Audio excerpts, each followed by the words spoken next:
mostly dry and cold with frost in places. Lowest temperatures of -1 to +3 degrees. And now you're up to date on News Talk.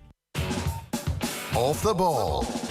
This is News Talk.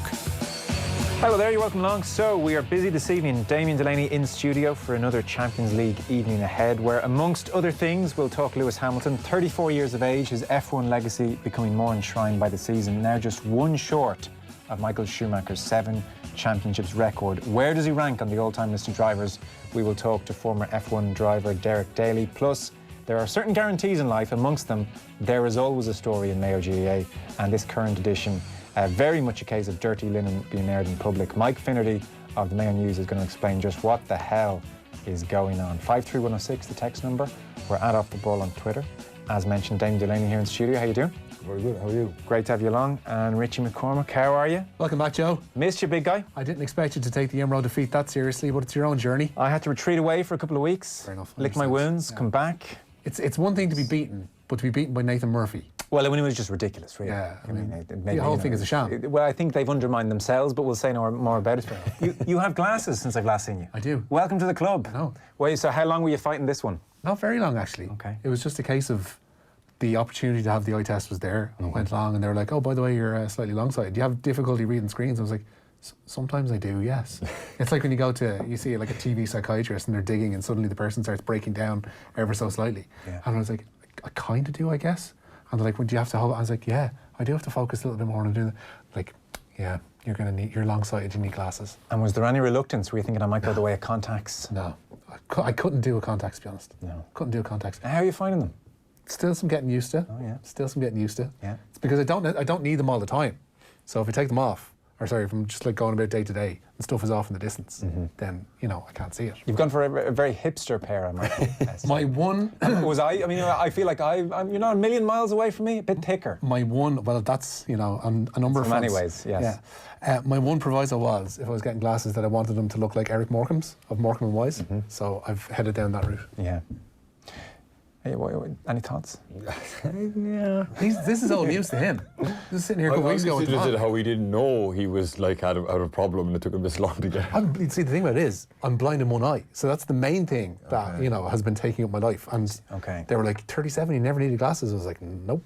So at least that felt like an achievement when the ophthalmologist is going, "You're 37, you didn't need glasses." Like, no, walking around one-eyed Jack. And barely able to see out of the other one. Bumping into things. Sure, look. Hey, listen. It's all gravy now. How's your eyesight? All right? Yeah, fine. It was golden, to be honest. Yeah, I think, yeah. Yeah. A lot of footballers, sports people have terrible eyesight and they just make do brilliantly. Brian O'Driscoll had terrible eyesight. Really? Awful. And he had to get laser surgery, and then he realised about halfway through his career that he'd been kind of operating at a major disadvantage, seeing blurs in the distance. Yeah, I might try and roll that one out. I wish I'd have known that earlier. I would have possibly used it, but no, my eyesight great. We are going to play later on some of last night's Roadshow in Dundalk. You were there alongside Keith Andrews and Niall Quinn with Nathan Murphy. How'd you go? Brilliant. Really enjoyed it, actually. It was a great evening. Dundalk fans were obviously a little bit, I'd say somber, but they were taken aback. But I think in the long term, they'll be appreciative of the fact that they have a rival now. Now that Cork City have fallen away, because the league needs it. You'd hate to see Dundalk just trebles like Celtic do in Scotland. Yeah. So it's a good thing, I think, for the league. I think in a couple of weeks' time, once they've kind of gotten over it, they'll realise that as well. Okay, well, we're going to play some of that between 8 and 9 o'clock, so that's on the way. Where we will also talk Lewis Hamilton. Are you an F1 man? Yeah, I am actually. Yeah, are you? Okay, yeah. Well, to talk to me about Hamilton. Hamilton's 34 years of age now. Schumacher was 35 when he won his 7th and final World Championship. So Hamilton's just racked up another one. So he's at 6 now and counting. His win ratio is 33%. Schumacher's is 30%. He was utterly dominant this year. I don't know, do you watch most races? But reading about it, quite often Hamilton would do something spectacular. Yeah. Whereas this year they're saying he was just dominant. He won 10 and 19 races. Basically, if he's leading at the first corner, he wins the race. Yeah. Where is Hamilton for you? God, I'm not sure he's past Schumacher yet. I think Schumacher I used to watch a lot of it growing up as well, and he was obviously the focal point of it. I think Lewis is definitely the best driver in the paddocks at the minute, without doubt. I mean, natural ability and suppose an argument that he definitely has the best car, but you know, I think Bottas is in a million miles behind, but he's definitely the most talented driver in the paddock, and then I think he deserves it. So, well, we'll talk to Derek Daly, who's a former F1 driver, and Chris Medland, who's a journalist after 8 o'clock. The other interesting thing was Hamilton was talking about the demons he has. He seems to be an emotional type. He seems to be Marmite with people. I would suggest if we did a poll on the opposite side, most people would say don't really like Hamilton, have never warmed to him. I'll throw in another food analogy there. Yeah. That a certain Kay Kilban might use. Chocolate.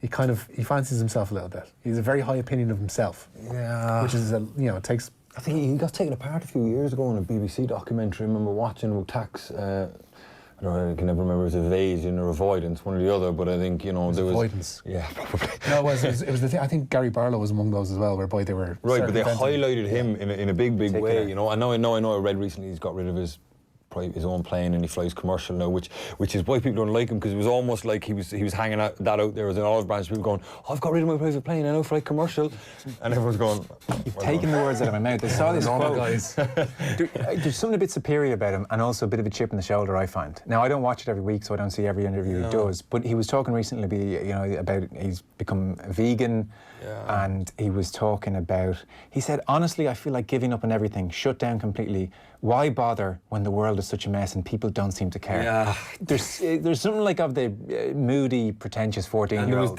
was definitely a phase he went through where he was worried about the climate and stuff, hence the reason he got rid of his plane. And you're going, man, you drive Formula 1 cars, you can't. No. Such a sheltered existence. Guzzling petrol every day of your life. Yeah, and I just think there's just a funny dynamic there with him and his family, and there's just something that's just not quite right about him. Because on the plane line, he said, I don't allow anyone in my office or my house to buy plastic. I want my deodorant, my toothbrush to be recyclable, and I sold my plane over a year ago.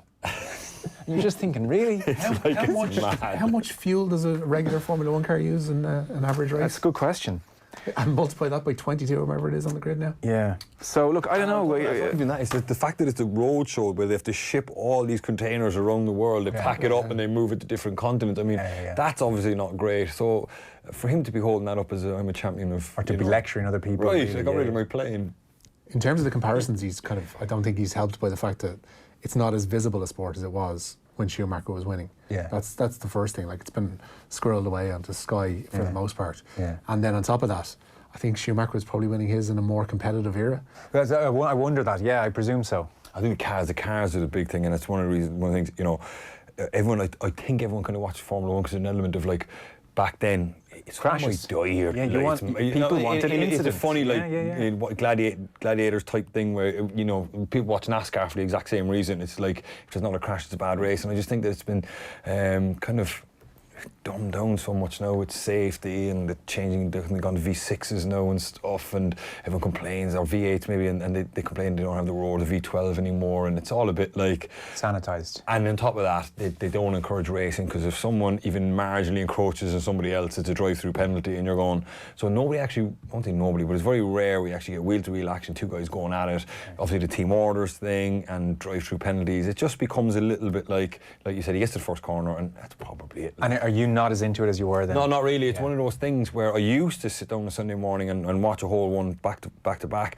But like now I sit down, I turn around and I'll potter off and do something, and I'll kind of come in and say, oh, he's still winning. Go back. You know what I'm saying? It's one of those things I leave on a Sunday in the background while I'm pottering around, Okay. Well, that's on the way between 8 and 9. We're going to talk to Paddy Agnew as well on the football show, check in on Serie A. A few different things going on. There was a nasty incident, racism surrounding Balotelli at the weekend. We'll check in on Juve versus Inter. Lukaku is lighting it up, as is, by the way, Chris Smalling. Smaldini is his nickname at Roma. I kid you not. Dear God. Smaldini. They've been keen on a permanent deal pretty much a couple of weeks into his loan thing. It's taken up by storm. Well. Yeah. So, where are we starting? Newsround? The Champions League. Liverpool can move a step closer to the knockout phase tonight. The defending champions welcoming Group E's bottom side Genk to Anfield. 6 changes for Liverpool from Saturday's dramatic win over Aston Villa. The team in full sees Alisson starting goal, a back four of Trent Alexander-Arnold, Joe Gomez, Virgil van Dijk, and at left back James Milner. Fabinho comes back into midfield alongside Jorginho Wijnaldum and then Naby Keita, and Alex Oxlade-Chamberlain, Mo Salah and Divock Origi are the front three. Elsewhere in that group tonight, leaders Napoli host Salzburg, and both of those games kick off at 8. Liverpool, meanwhile, say they will utilise 2 squads after learning the date of their Carabao Cup quarter-final with Aston Villa. The EFL today confirmed the tie will take place on December 17th, the day before Liverpool are to play a Club World Cup semi-final in Qatar. It's likely they'll field a team of young players against Villa with their senior squad to fly out to the Gulf state. Liverpool say alternative dates were discussed, but none were suitable. Not great luck for the old Carabao. No, but I mean, what was the alternative? That they dropped out of it. Yeah. You know, I mean, it's not a bad thing. I mean, realistically, they were never going to play any of their starting 11 anyway in that game. So it's a fair compromise, I think, to be honest. Yeah. Meanwhile, Chelsea playing tonight? Yeah, Chelsea will move top of Group H if they complete back-to-back wins over last season's semi-finalists Ajax at Stamford Bridge. Just one change for Chelsea with Marcus Alonso in for Emerson at left-back. The team in full sees Kepa Arrizabalaga in the goal, in between posts, Cesar Azpilicueta, Fikayo Tomori, Kurt Zuma and Marcus Alonso are their back four. Mateo Kovacic, Jorginho, Mason Mount in midfield with Christian Pulisic and Willian either side of Tammy Abraham. For Ajax, Andre Onana starts in goal. Nusser Mazraoui, Joel Ventman, Dali Blint and Nicolas Tagliafico are their back four. Donny van de Beek, Hakim Ziyech and Lisandro Martinez are in midfield with David Neres, Dusan Tadic and Quincy Promes up front. The group's other game sees Valencia face Lille. In Group F, there was a 5:55 start at the Camp Nou, where it's currently Barcelona 0, Slavia Prague 0. Slavia more than holding their own as they reach the hour mark in the Catalan capital. Meanwhile, at 8 o'clock, Borussia Dortmund face Inter. That's the other game in that group. And in Group G, it's currently Zenit St. Petersburg 0, RB Leipzig 1. Diego Demi with the goal for the Bundesliga side. At 8, Lyon face Benfica. Lovely stuff. Updates all evening. We'll talk to Damien ahead of kick-off in a few of those games, get his thoughts on them. Meanwhile, yes, Tottenham striker Heung-min Son has had the red card he received against Everton on Sunday overturned. The Korean saw red for his challenge on Andre Gomez that resulted in the Portugal midfielder suffering a fractured dislocation of his right ankle. Gomez today was discharged from hospital after successful surgery on the injury. Mauricio Pochettino, the Tottenham manager, says the overturning of the red card was the correct decision. No, I think was good for everyone. I think it's fair. The most important is fair. What we cannot change now, this is the result, because in the moment that this situation happened was 1-0 for us, and to play with 10 men during more than or nearly 15, 20 minutes, I think was the key to draw the game. What we cannot change now is the result. But of course, it's a fair thing that happened.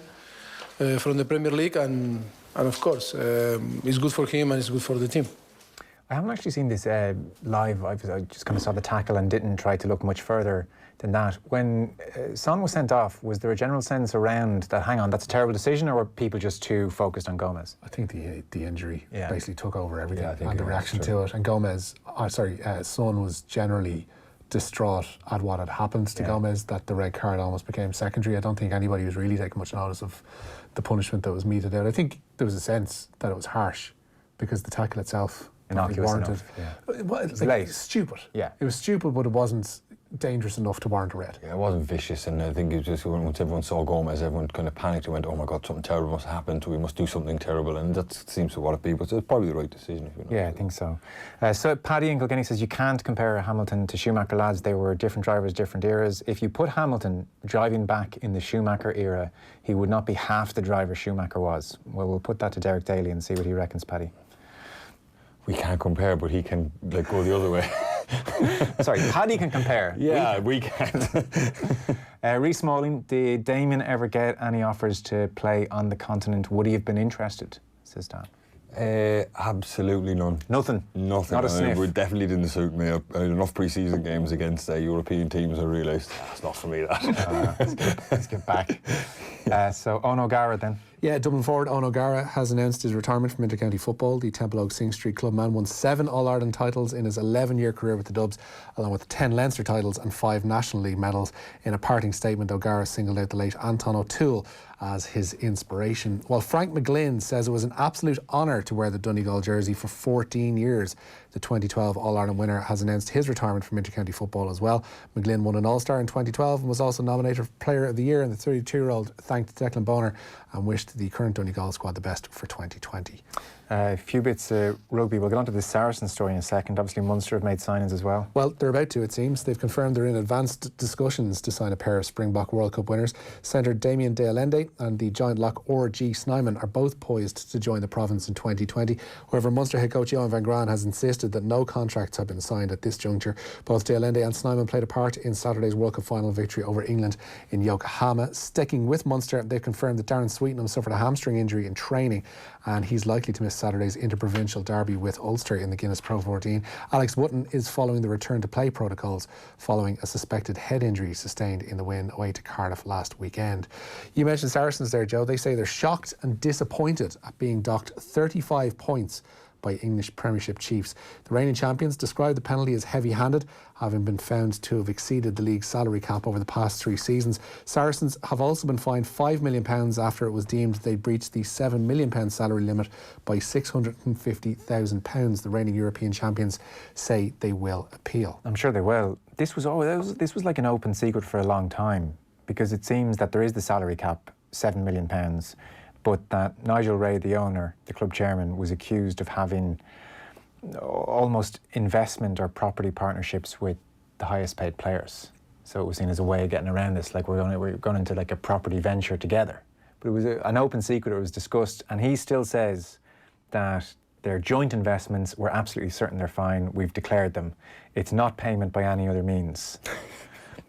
Now, obviously, this has been looked at and they've said, well, that's completely not true, and they've slapped them with a massive fine, so I'm not sure how it's going to work out for them. If like his argument, if he was to take that to the nth degree, like if there was some benevolent third party that wasn't Nigel Ray, who's directly involved with Saracens, if Joe Bloggs, who owns a property concern in Kent somewhere, decided he wants to get 3 or 4 or 5 players on board in terms of investment, like would that have been okay? I don't think it would have been. No. It would have been seen as bizarre. Well, look, clearly who did the investigation? The RFU, was it? It would have been the Premiership themselves. I think it's separate to the RFU. Well, clearly they've looked at it and said it's quite clearly trying to get around the rules. So I don't know how they're going to appeal it or what they're going to say. 35 points is a whopper.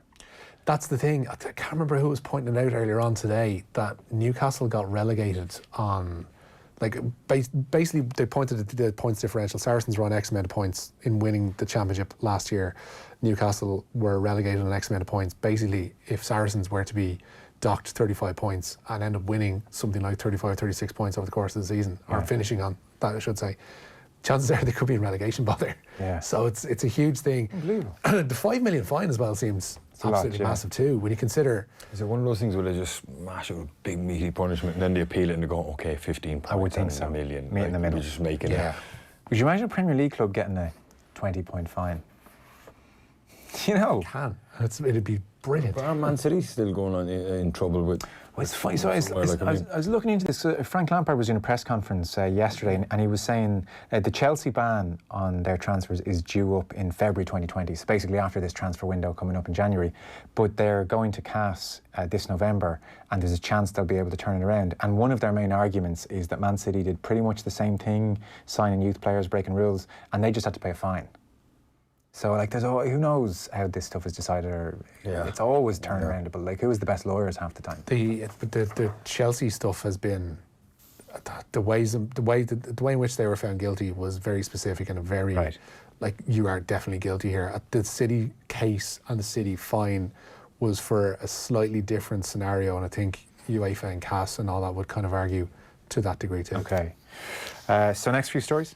Ireland's penalty hero Roisin Upton has confirmed that she scored in Sunday's shootout against Canada, which sealed Olympic qualification, with a broken wrist. Upton has told the Limerick Leader that she broke the top of her ulna and says there was a point in Sunday's second leg where she couldn't grip her stick properly. Despite that, Upton converted the vital sudden death penalty to help Ireland qualify for Tokyo 2020.